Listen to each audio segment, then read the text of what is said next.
Dans cet exercice, nous allons voir comment convertir des volumes et des capacités.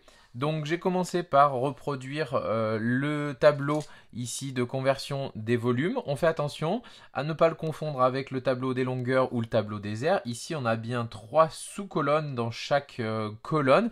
Pourquoi? Parce qu'on a 3 dimensions, donc si chaque dimension est multipliée par 10, et ben le volume sera multiplié par 10 fois 10 fois 10, c'est-à-dire par 1000. On peut rajouter dans ce tableau les unités de capacité. Pour pouvoir remplir les unités de capacité, il suffit de savoir que 1 litre correspond à 1 décimètre cube. Donc ça veut dire que le litre va être ici, c'est les unités de décimètre cube. Et ensuite, on a les multiples et sous-multiples avec les préfixes que nous connaissons. Déci, donc décilitre en dessous, centilitres, millilitres. Et au-dessus, on va avoir les décalitres, hectolitres et kilolitres. On a ainsi le rapport que 1 mètre cube, qui est l'unité de référence, correspond à 1000 litres. 1 kilolitre, c'est 1000 litres.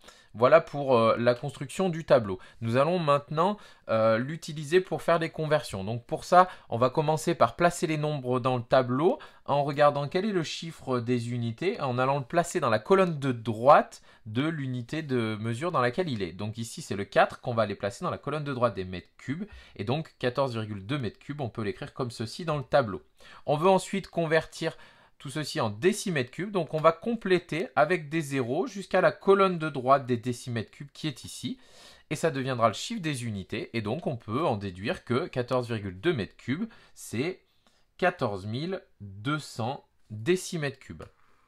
Ensuite, pour la question petit b, on va faire la même chose, on va repérer le chiffre des unités qui est 3, qui doit se retrouver dans la colonne de droite des décamètres cubes, donc on va pouvoir placer le 3 ici, 0,75, et on veut convertir tout ça en litres. Les litres sont ici, donc encore une fois, on va compléter avec des zéros jusqu'à arriver dans la colonne des litres, et on obtient donc 3 750 000 litres. Au passage, c'est le volume ou la capacité d'une piscine olympique.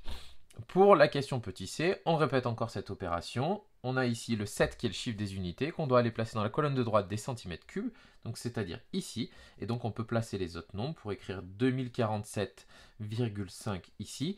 Et on doit convertir ici en mètres cubes. Donc on va compléter avec des zéros sur la gauche jusqu'à la colonne de droite des mètres cubes, c'est-à-dire ici.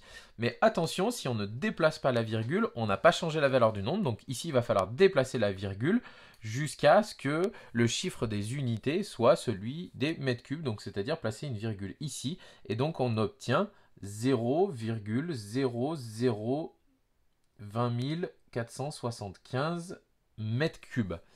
Dernière chose, on veut ici placer 137 centilitres dans notre tableau, donc on repère la colonne des centilitres, le chiffre des unités est 7, donc on va placer le 7 ici, et on peut écrire 137 centilitres, et on veut savoir en quelle unité ça a été converti pour trouver 1 370 000. Donc on va compléter avec les 4 zéros manquants, et on va regarder dans quelle unité on tombe. Donc on rajoute ces 4 zéros, et on se rend compte qu'on arrive dans la colonne de droite des millimètres cubes, donc on a bien fait une conversion en millimètres cubes. Voilà pour les conversions et l'utilisation du tableau.